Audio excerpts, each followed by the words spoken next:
Hello दोस्तों, मेरे YouTube आप लोग का स्वागत है। चलिए भक्ति गाना डाल रही हूँ। नवरात्र की महीना है। आप लोग जो ना लाइक सब्सक्राइब और कमेंट में जरूर बताना कि गाना कैसा है। चलिए ठीक है, आप लोग से हाल की मिलती है। गलिया की गलिया घूमली शीतला मैया हो के करे घरवाना दियना जल सारी रतिया हो के करे घरवाना दियना जल सारी रतिया के करे घरवाना दियना जल ओही मालिया के घरवा हो जवाना मलियाना गजला गूथ सारी रतिया हो जवाना मलियाना गजला गूथ सारी रतिया हो जवाना मलियाना गलिया की गलिया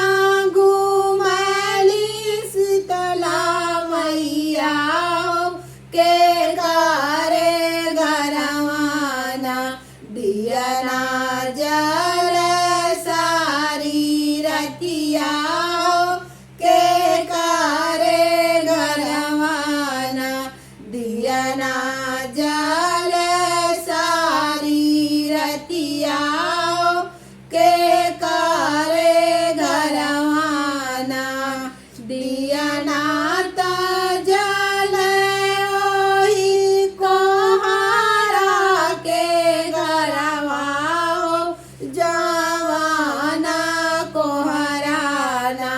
कलसा गाड़ सारी रतिया हो जवाना कोहराना कलसा गाड़ सारी रतिया हो जवाना कोहराना गलिया की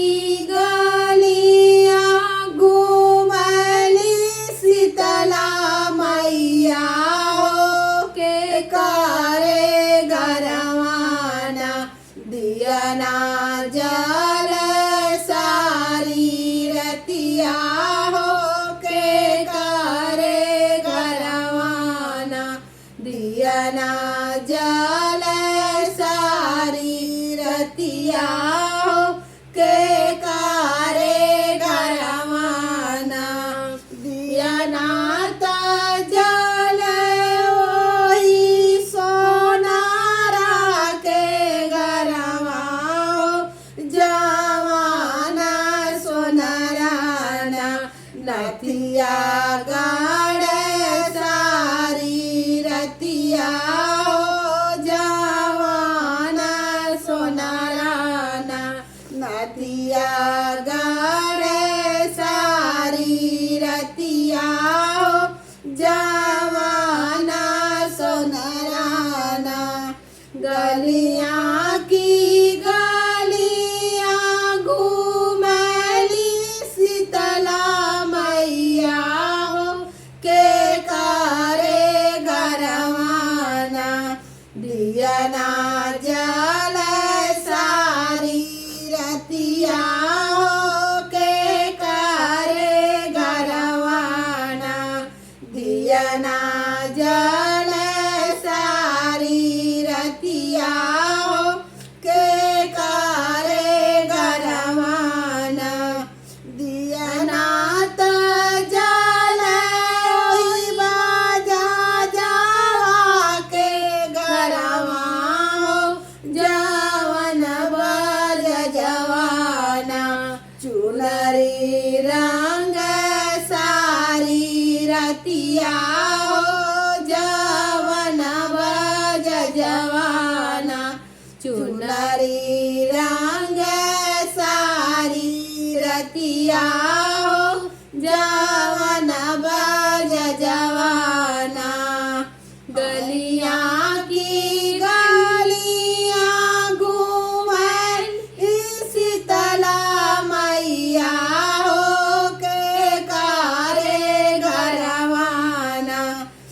दिया ना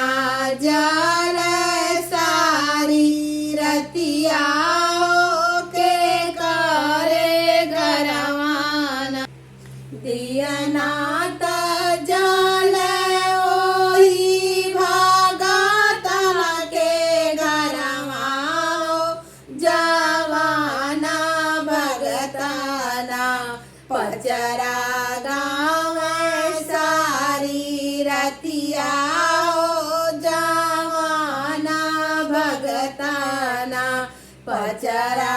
गाँव सारी रतिया हो जवाना भगताना गलियाँ की गलियाँ घूमली शीतला मैया हो के करे घरवाना दिया ना जल सारी रतिया हो के करे घरवाना दिया ना जल